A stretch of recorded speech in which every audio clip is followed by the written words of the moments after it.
Outra função importante é saber qual a sua localização, em qual diretório você está. Para isso, você pode usar, então, o get wd, entre parênteses, e ele vai dizer, então, qual a sua localização. Então, você está localizado na pasta documentos, ok?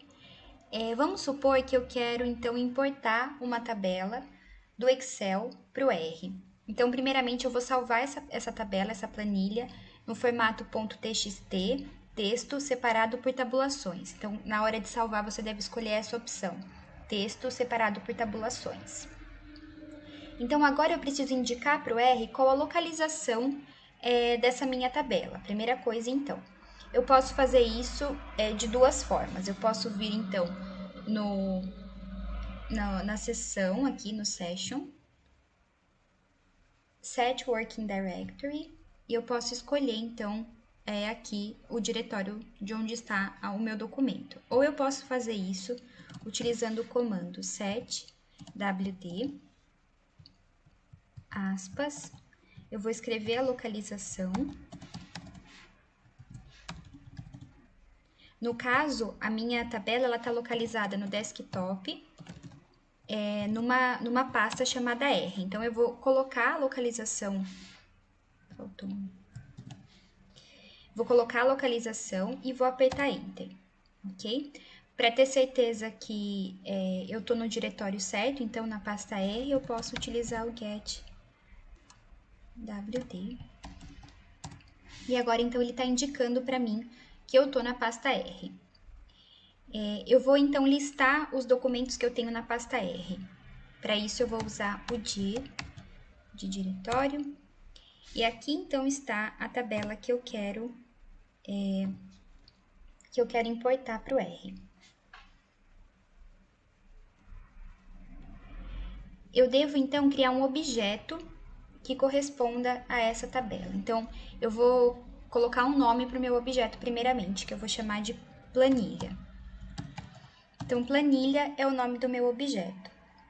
Então, agora eu tenho que indicar para esse objeto, que é chamado planilha, que ele corresponde à tabela underline teste.txt. Então, para isso, eu vou usar a flecha aqui indicando o comando read.table.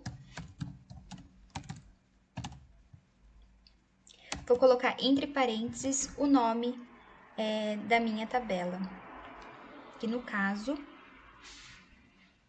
como vocês podem ver aqui, é a tabela underline teste.txt.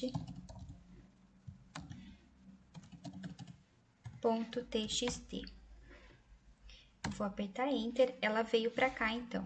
Aqui está, esse objeto chama planilha, ele corresponde à minha tabela do Excel. Corresponde a essa tabela aqui. Ok? Então, essa era a tabela do Excel.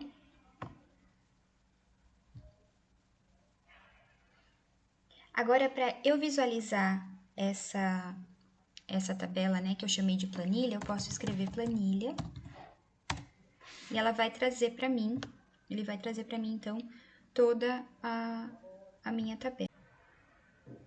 Eu posso usar também o comando head, entre parênteses o nome, e ele vai trazer, então, as 6 primeiras linhas apenas da tabela. Com isso, em algumas situações eu já posso saber, então, se a tabela foi importada de forma correta. Eu também posso usar um outro comando, que é o summary, e eu coloco aqui o nome da tabela, então. E ele traz algumas informações, tanto de variáveis qualitativas quanto de variáveis quantitativas. Essa é uma das formas de importar dados, né, tabelas, para o R. Existem outras, ok?